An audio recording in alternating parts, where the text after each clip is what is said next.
우리 말씀 사사기 5장 19절에서 31절까지 좀 길긴 한데 그래도 한 목소리로 합독하겠습니다. 여러 왕들이 와서 싸움을 도두었다. 가나안 왕들이 무깃도의 물가 다낙에서 싸움을 도두었으나 그들은 탈취물이나 은을 가져가지 못하였다. 별들이 하늘에서 시스라와 싸웠고 그 다니는 길에서 그와 싸웠다. 기손 강물이 그들을 휩쓸어 갔고 옛강 기손의 물결이 그들을 휩쓸어 갔다. 나의 영혼아 너는 힘차게 진군하여라. 그때 말발굽 소리가 요란하였다. 군마가 달리는 소리 그 달리는 말발굽 소리가 요란하였다. 베로스를 저주하여라. 주님의 천사가 말하였다. 그 안에 사는 주민들을 저주하고 저주하여라. 그들은 주님을 도우러 나오지 않았다. 주님을 돕지 않았다. 적의 용사들과 싸우러 나오진 않았다. 겐 사람 헤베레안의 야엘은 어느 여인보다 더 복을 받을 것이다. 장막에 사는 어떤 여인보다도 더 복을 받을 것이다.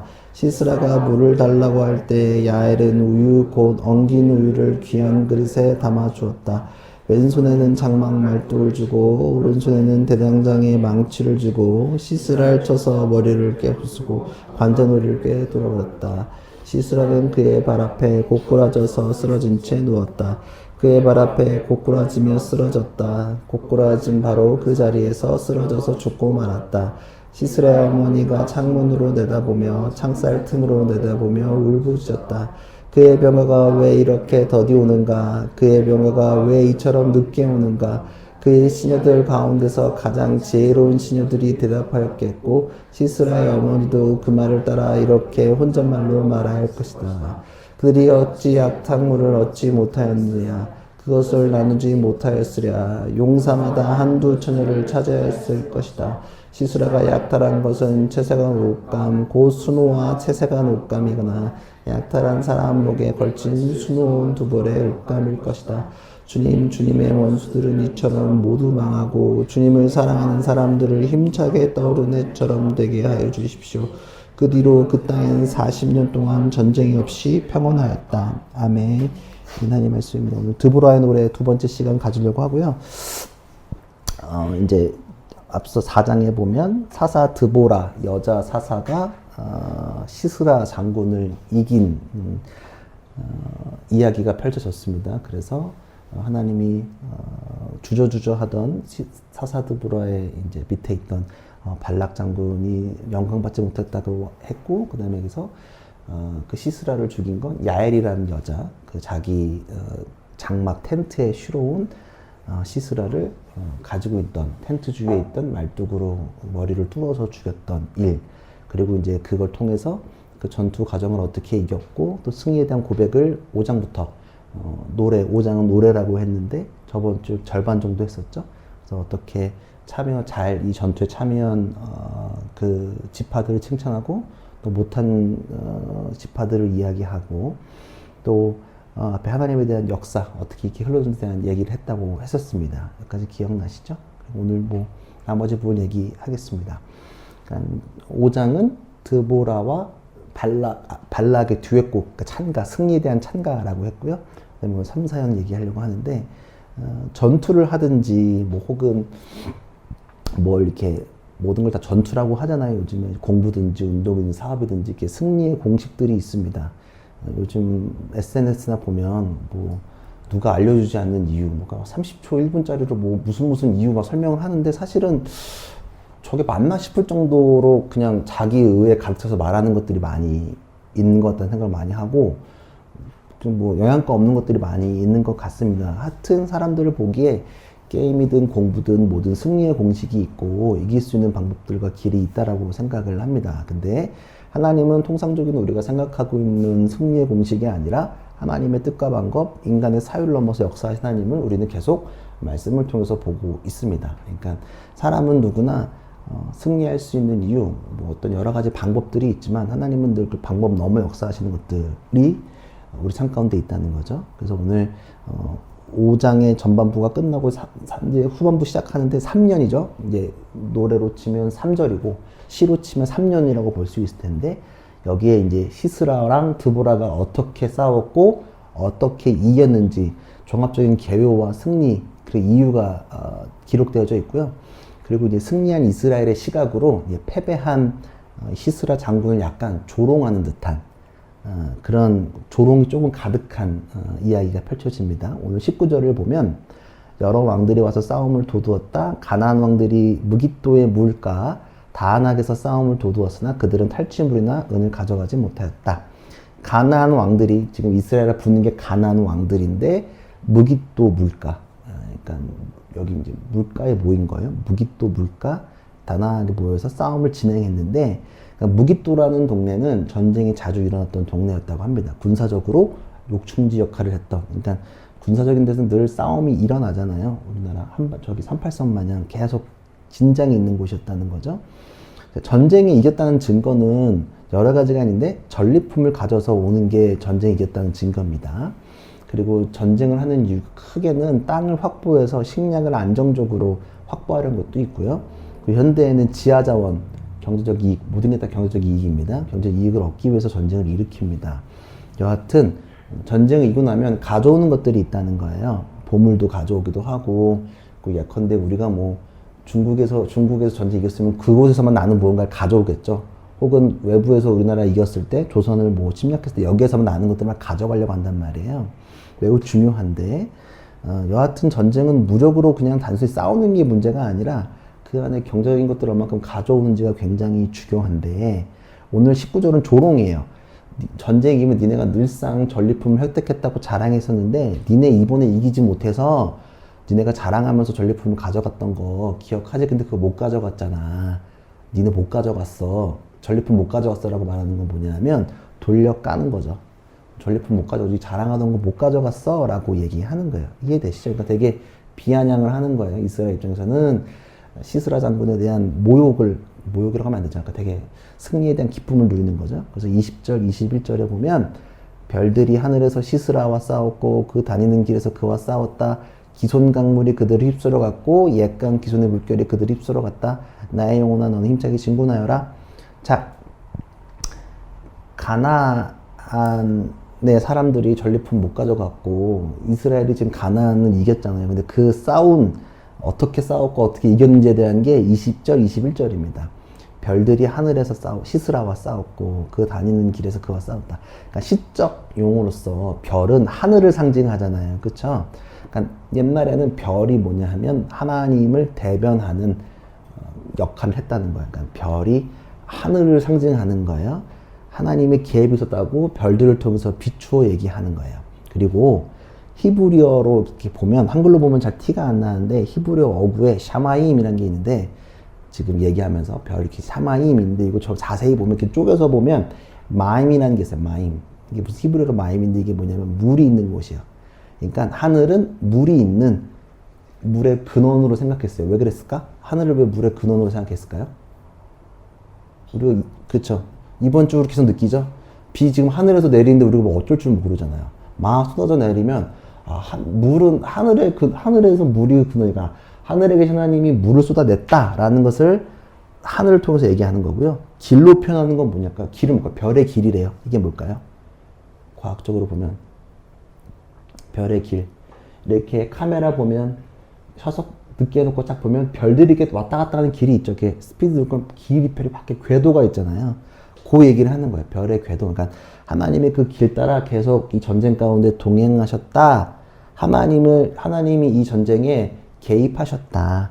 우리는 하나님의 개입을 통해서 너네를 이겼다. 라고 얘기하는 거예요. 그쵸? 기억하세요? 하늘에서 물 얘기하면서 물 떨어진 얘기를 하는 거예요. 그러면 이 물 얘기를 한 이유가 뭐냐면 하늘에 있는 여호와의 무기가 무엇이었을까? 물이었다는 거예요. 그 물로 어떻게 이겼는지 21절에 기록되어 있어요. 강물이 그들을 휩쓸어 갔대요. 자, 전투는 기손 강가에서 이루어졌는데 자, 우리가 오랜 장마를 겪고 있으니까 몸이 조금 지치잖아요. 습하고.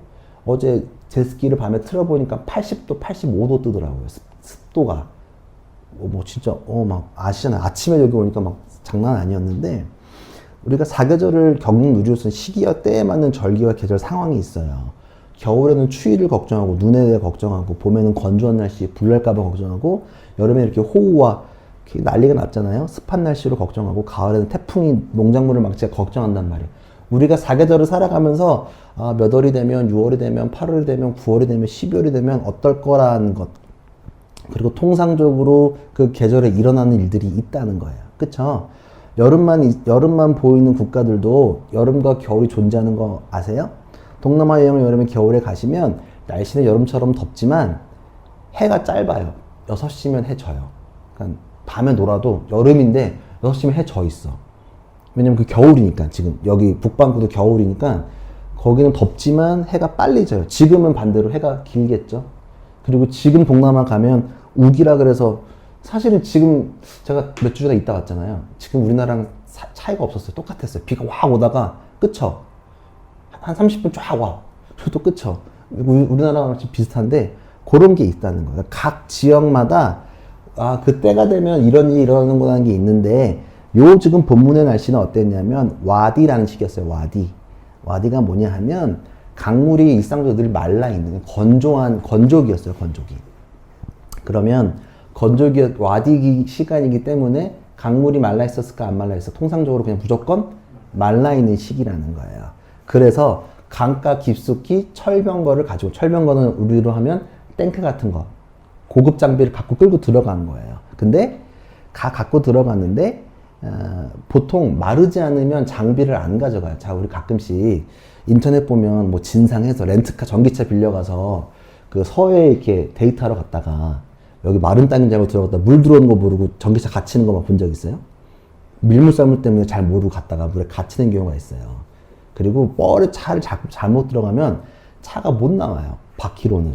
그래서 탱크가 다 이렇게 동그랗게 우리 돌아가는 궤도라 그러는데 캐터필러 요걸로 한단 말이에요. 그래 이게 빨리 나올 수 있거든요. 그러니까 여기는 건조했고 건조한 줄 알고 장비를 끌고 들어갔는데 하늘에서 뭐가 내렸다? 물이 내렸다. 예기치 못한 얘들의 상상 속에 없는 것들인데 물이 내려와서 첫째로 일단은 물이 내리기 시작하니까 땅이 질어지니까 장비를 못 뺐겠죠. 그리고 물에 갇혀서 승리할 수 있었다라는 거예요. 자, 상상해 봅시다. 장비가 물에 빠졌어요. 오도 가도 못한 상황. 어디에 또 있었죠? 성경에서? 장비가 물에 빠져서 허우적거려. 물이 마른 줄 알고 건넜는데 물이 휩쓸었어. 어디랑 또 이게 매칭이 되죠? 언제? 홍해랑 똑같죠? 홍해 사건이랑 또 다시 한 번 더. 그러니까 비슷한 일들을 강조하시는 거야. 이게 그때 출애굽할 때 그 사건과 똑같구나. 다시 지금의 우리가 오늘 이 전쟁에 이긴 건 하나님이 출애굽 때 그 애국 군대를 이겼던 그 전쟁이랑 똑같다라고 한 번 더 신적 개입을 얘기하는 거야. 이거는 우리가 이긴 게 아니라 하늘에서 물이 내렸고 지금 날씨가 이러면 안 되는데 하나님이 개입해서 이겼다라고 얘기하는 거예요. 이해되시죠? 그래서 21절 후반에 보면 나의 영혼아 너는 힘차게 진군하여라 라고 하는데 이거 좀 멋있잖아요. 진군하여라. 근데 이게 무슨 조금 개역개정이랑 공동번역을 보면 어떻게 했냐면 내 영혼아 네가 힘 있는 자를 밟았도다. 우리 조금 더 세게 말하면 작살낸 거죠. 빠져있는 장비들을 작살내서 진군했다. 승리하면서 나아갔다 라고 얘기하는 거예요.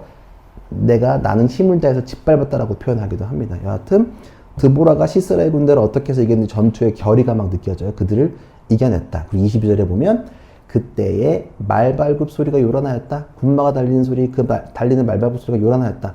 말발굽 소리 들어보신 적 있으세요? 다그닥다그닥 하는 거? 저희는 잘 들어볼 기회가 없죠. 근데 말발굽 소리는 사람의 걸음걸이보다 무조건 크겠죠. 가끔씩 우리 이렇게 집에 있는데 큰 장비 지나가면 시끄러운 거 막 느끼세요? 제가 종종 얘기하는 게 저희 집이 군사 지역에 있잖아요. 그리고 제가 전차 부대에 있었잖아요. 제가 군종병 때도 저는 전차 타다가 군종병 할 때는 장비 안 만지니까 뭐 이렇게 말하면 이제 군생활 좀 날로 먹은 거 티 나는데 나는 이제 오전에 누워 있어요. 이렇게 교회 사무실에서 더우니까 에어컨 틀고 이렇게. 그러면 막 갑자기 당당당당 거려. 그럼 땅이 진짜 울려요. 그 뭐냐면 장비 기동하는 거야. 한 10대가 한 대만 가도 내가 막 깨야 돼. 시끄러워가지고. 근데 10대가 가면 진짜 땅이 울릴 정도로. 그리고 제가 이제 전역하고 우리 집에 전 몰랐는데 우리 집 큰 길이 전차가 다니는 길이더라고요. 다른 부대.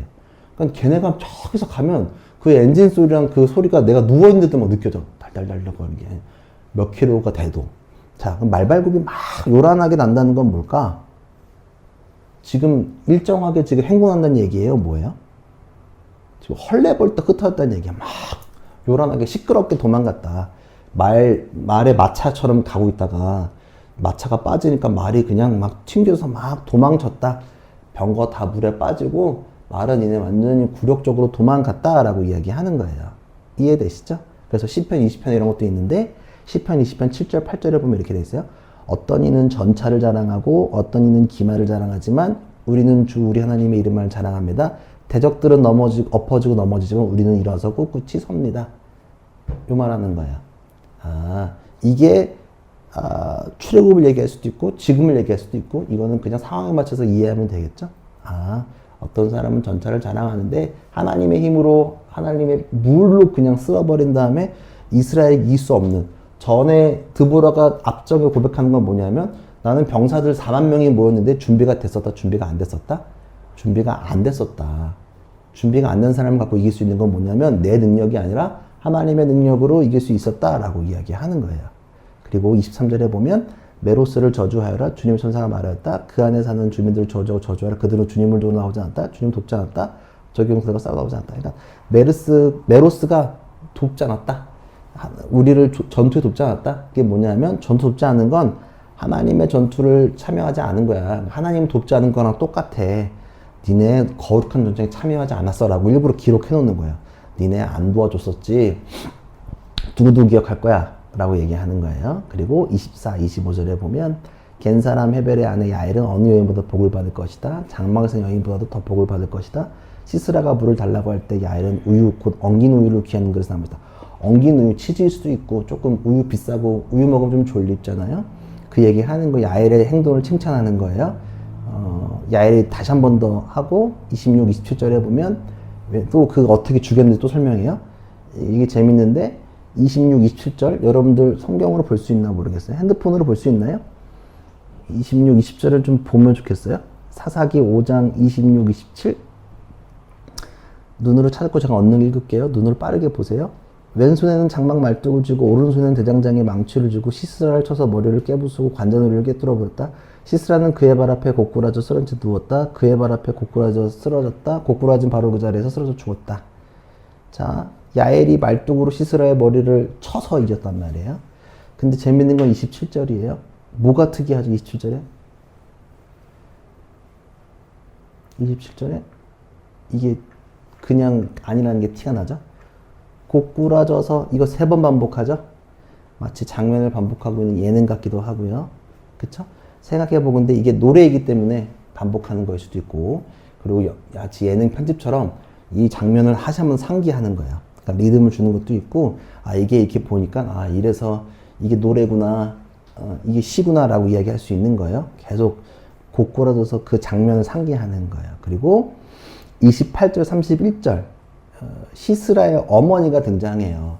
시스라의 어머니의 시각으로 해석을 하는데 자 보세요. 28, 29절 시스라의 어머니가 지금 진 장군 이름 시스라예요.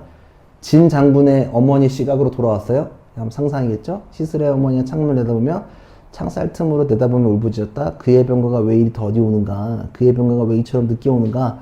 그 시녀들 가운데서 가장 지혜롭고 시녀들이 대답하였겠고 시스라의 어머니도 그의 말을 따라 이렇게 혼잣말로 말하였을 것이다. 자, 28, 29절 특별한 특징이 있지는 않아요. 근데 흔히 그냥 전쟁을 보낸 어머니의 시각으로 비춰져요. 그렇잖아. 전쟁을 비추면 아들 잘하고 있을까? 잘하고 있을까? 라고 생각하는 거예요. 학교 시험 보러 갔어요. 뭐 콩쿨 가면 부모님 가지 못하니까 잘하고 있을까 생각하는 거 똑같죠. 수능 보러 가면 잘하고 있을까? 오늘 공연한다 그러는데 무대 잘할까? 어떻게 할까? 고민하는 거랑 똑같은 거죠. 아들이 지금 돌아오지 않아요. 근데 그 전에 보면 아들이 잘 돌아왔었던 것 같아. 나가면 돌아왔었어. 그쵸? 그럼 왜 안 돌아오지? 엄마가 생각하는 거 왜요? 어디로 샜을까? 왜 안 오지? 그 이유를 30절에 얘기해요. 그들이 어찌 약탈물을 얻지 못하였으랴 그것을 나누지 못하였으랴 용사마다 한두 춘회를 차지하였을 것이다. 시스라가 약탈한 것은 채새가 못 감고 수노와 채새가 못 감이거나 약탈한 사람의 목에 걸린 수놓은 두 벌의 옷감일 것이다. 자, 시스라의 어머니는 아들이 늦는 이유를 생각해요. 아주 합리적으로 생각하려고 했던 것 같아요. 그 이유가 뭐예요? 약탈한 전리품을 분배하느니라고 늦는구나. 아, 그리고 전리품에는 어머니 입장에서 여자 2명이 있을 것이고 비싼 채색 옷, 옷감에 물을 들이는 건 굉장히 비싸잖아요. 채색 옷을 가지고 오느니라고 늦게 온다라고 생각하는 거예요. 아들이 죽은지도 모르고. 근데 내용이 조금 불편해요. 아, 장군의 어머니, 그리고 여자의 시각으로도 여자를 데리고 오는 거에 대해서 아주 그냥 거리낌 없이 처녀를 농간하는 거, 그런 자세를, 그러나 늦나 보다. 처녀를 차지했을 거다. 이거 지금 그냥 데리고 온다는 얘기가 아니잖아. 성폭행하고 데리고 온다는 거를 묵인하는 거예요. 그리고 옷 갖고 오는 거에서 많이 가져오느라고 늦는구나 라고 생각하는 거예요. 돌아가신 김근태 의원은 민주운동의 상징이죠. 근데 재밌는 얘기가 고된 고문을 많이 겪어낸 상징이란 말이에요. 그래서 후유증이 있으셨죠. 근데 그분의 회고록에 좀 재밌는 내용이 있었던 걸 제가 들었는데, 자신을 무자비하게 고문했던 경찰의 딸의 생일이 지금도 그 책의 기준으로 생각났다는 거. 자기를 고문했던 그 경찰의 딸의 생일을 기억했대요. 왜냐하면 그 딸의 생일만 고문을 하지 않았기 때문에 지금도 그 날짜가 기억난다고 하는 거예요. 책에 기록했을 때. 유시민 작가가 또 그런 고문 얘기를 하더라고요. 그래서 자기가 고문, 취조받을 때 막 자기 괴롭히던 그 경찰이나 이런 사람들이 고문을 하든 뭐 하다가 가족한테 전화가 오면 그렇게 세상 다정하게 전화를 받는다는 거예요. 딸 잘 있었어. 시험 잘 봤어. 시험 못 봤다 그러면 다시 도전하면 되지라고 격려했다는 거. 근데 그게 막 치를 떨면서 얘기하던 거예요. 오늘 시스라의 어머니가 그럴지도 모르겠어요. 지금 악한 일을 하고 있는 걸 알면서도 이게 악한 일인지를 아마 인지도 못할 것 같아요. 근데 지금 아주 자연스럽고 태연하게 전쟁의 상태를 이야기하고 있는 거예요. 이해되세요? 비슷하죠? 자, 1962년 5월 30일 좀 옛날 얘기, 좀 어려운 얘기 하려고 해요. 한 남자가 교수대에 섰어요. 누구도 그 재판 승계 절차가 정당한지는 모르겠지만, 근데 그 문제 제기하지 않았던 이익이 있는데, 그리고 자신의 죽음을 받아들인 사람 이야기, 아돌프 아이히만의 이야기예요. 이거 아세요? 아돌프 아이히만 몇 번 얘기했는데요. 이 사람은 나치에 충성했고요. 홀로코스터의 중심에 있는, 아이히만은 많은 유대인을 죽인 사람이란 말이에요. 근데 자신의 무죄를 주장했어요. 자기는 유대인들을 많이 죽였지만 죄가 없다. 왜냐하면 나는 그냥 국가의 명령에 충성했을 뿐이다. 나는 그냥 명령을 따랐을 뿐이다. 그저 그뿐이었다. 그리고 그 사람은 패소할 줄 알고 있었겠지, 자기는. 그럼에도 불구하고 떳떳했다고 해요. 그 사람 사이코패스 아니었고요. 반유대주의자도 아니었어요. 그냥 국가의 명령, 그의 양심에 제기등을 못한데 그걸로 했다는 거예요. 아이만이 국가에 충성했던 것들, 법의 명령에 충실했던 건 애국자였기 때문에 보기 힘들죠. 그러니까 오히려 히틀러에 대한 맹목적인 신뢰와 동경이 맹목적인 충성으로 이루어진 거죠. 그래서 이 재판을 본 한나 아렌트가 쭉 보면서 그 사람이 얘기한 게 뭐냐면 악의 평범성이에요. 이거 설명해요. 맹목과 추앙이 말과 사고를 허용하지 않는 악의 평범성을 만들어낸 거다. 악은 되게 유난하게 티나는 게 아니라 평범하게 있다는 거예요. 시스라의 어머니도 악의 평범성을 가지고 있는 것 같습니다. 자신이 여성임에도 불구하고 전쟁으로 인해 잡혀온 여자들을 안쓰럽게 생각하지 않고 그냥 여자들을 분배한다고, 그냥 단순히 사람을 그냥 물건으로 보는 것들이 있다는 거예요. 그 약탈하는 것을 당연히 생각하고 있는 모습을 그녀의 말을 통해서 우리가 알 수 있는 거예요. 일제감정기 조선 사람들을 제일 힘들게 했던 것은 친일파 조선인들은 사실은 우리는 알고 있습니다. 더 악랄했다고 한단 말이에요. 한나 아렌트는 악이란 뿔 달린 악마처럼 별스럽고 괴이한 존재가 아니며 사람과 마찬가지로 언제나 우리 가운데 있다라고 얘기해요. 이 재판 이후에. 시스라의 철없는 말과 어머니의 말과 행동은 드보라에 의해서 조롱당하고 있어요. 넷플릭스 드라마 더 에이트 쇼에서 전 역겨운 인간적인 모습을 봤는데, 그 드라마 머니게임만 진행하는 거죠. 근데 층별로 돈 주는 게 다르더라고요. 시급이 좀 다르더라고요. 1층부터 8층까지. 정말 다르게 살아. 1층부터 8층까지 시급이 너무 천차만별이라서 8층 있는 사람 호화롭게 살고. 근데 이제 밑에 있는 사람들이 반란을 일으켜요. 그리고 그 갈등 속에 4층에 있는 여자, 딱 중간에 있는 여자죠. 근데 그 사람이 처음에는 반란을 함께 도모하다가 나중에는 기득권을 옹호하고 그의 뭐랄까, 비서처럼 행동하더라고요. 그 기득권들의 콩고물을 먹으려고 하는 모습이 너무 저 부모들이 역겨웠어요. 그리고 옷이 점점 좋아지더라고. 저충부 사람들을 더 악랄하게 괴롭히는 모습을 좀 볼 수 있었는데, 시스라의 어머니의 행동은 비인격적이고 건강하지 못해요. 그리고 그 어머니의 비인격적인 악, 어쩌면 인지하지 못하고 있는 그 악은 우리 가운데 평범하게 존재하고 있을지도 모르겠어요. 저는 이렇게 말씀 보면서 그 생각을 좀 많이 했거든요. 그 악이 되게 평범하게 나한테 있을 수도 있겠다. 그리고 내가 되게 폭력적인 언어를 쓸 수도 있겠다라는 상상을 해보는 거예요. 자, 오늘 우리가 다시 기억해야 되는 것 정리하면서, 우리의 전투에는 하나님의 동행하심이 있다는 거예요. 그리고 하나님의 전투 방법은 우리의 생각이 아니라 하나님의 방법으로 마른 날씨에도 물을 내시며 그 전쟁을 이기게 하신다는 것, 그리고 반드시 약속하신 것들은 지키신다라는 거예요. 본문은 시스라의 어머니를 조롱하고 있어요. 그녀의 생각은 조롱받아야 합니다. 그리고 시스라의 어머니의 모습을 통해서는 다시 저희의 모습을 보게 됩니다. 타인을 도구로 생각하며 인간에 대한 존엄성을 보장되지 않고 돈 앞에 혹은 승리라는 공식 이름 앞에 악을 자연스럽게 행동하고 있는 건 아닌지 돌아봅니다. 시스라의 어머니의 모습은 짠하면서도 좀 바보 같아요. 본질을 보지 못하고 있어요. 얼마나 좀 미련할까요? 되게 미련하죠. 아들이 못 오는 게 여자 둘 데리고 오고 분배하느라고 늦는다고 말하는 게 굉장히 조롱하는 거죠. 근데 죄를 지어도 죄인지 모르는 게 더 불쌍해요. 죄를 지어도 죄인지 모르고 그 자행하는 모습이 더 불쌍하다는 거예요. 자, 결국 우리가 다시 기억해야 되는 것은 승리는 주와 함께하며 주님을 떠나 죄 가운데 있다면, 혹은 그 죄를 인지하지 못하고 있는 그 자체가 죄가 될 수도 있다 라는 사실을 잘 기억했으면 좋겠습니다. 그리고 주를 의지하는 우리가 됐으면 좋겠어요. 또 31절에 보면 주님의 원수들은 이처럼 모두 망하고 끝났어요. 주님을 사랑하는 사람도 힘차게 떠오르는 해처럼 되게 하여 주십시오. 그리고 그 땅에는 40년 동안 전쟁이 없이 평온하였다. 또 이 전쟁의 승리로 평온하였다는 사실입니다. 말씀을 비춰 생각해 볼 때 전쟁 앞에서 좀 늘 힘들어요. 그렇고, 나는 뭐 지금 저도 편하게 얘기하지만 어려운 거 아니고 잘 안 보이고, 공부도 그렇고, 또 뭐 예체능에 있는 것처럼 세상 지우이 덕분에 이번에 공연 보면서 진짜 고생 많이 했겠다는 생각을 많이 해서 그냥 옛날에 예체능하고 노는 줄 알았거든요. 어렸을 때. 저 인문대 다녔으니까 빨리 집에 가고 그러면 뭐하나, 나는 공부하는 게 힘든데, 그랬는데 힘들고 막막할 것 같다는 생각도 하긴 해요. 잘 끝냈지만.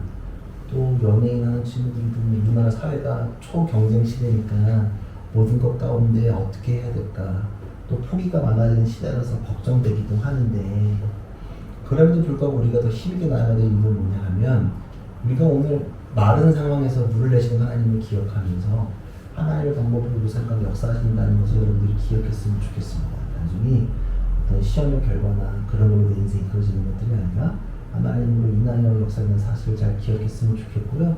그리고 시스라의 어머니를 통해서 악의 평범성이라고 저는 생각하는데, 동일하게 이런 악의 평범성 우리 가운데 일단 인지하지도 못했으면 내가 말하고 있는 게 죄인지도 모르고 그냥 얘기한단 말이에요.